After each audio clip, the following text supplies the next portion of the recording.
Kia orana tātou katotoa. I te rā, ka api tātou no runga I tētai au takiato poto I roto I te reo Māori Cook Islands.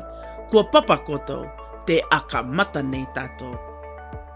Good morning, class.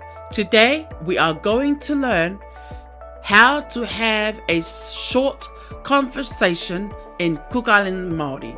Are you ready? Let's start. E matepōngi koe means, are you hungry?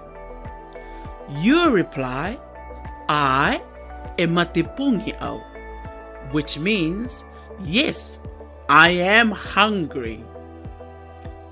E a taau ka inangaro means, what do you like?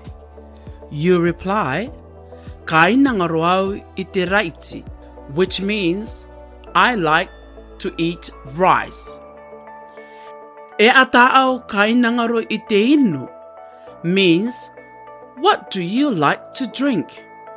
You reply, ka inangaro au I te inu vai, which means, I like to drink water. E reka ana koe I te inu kaope, which means, do you like coffee?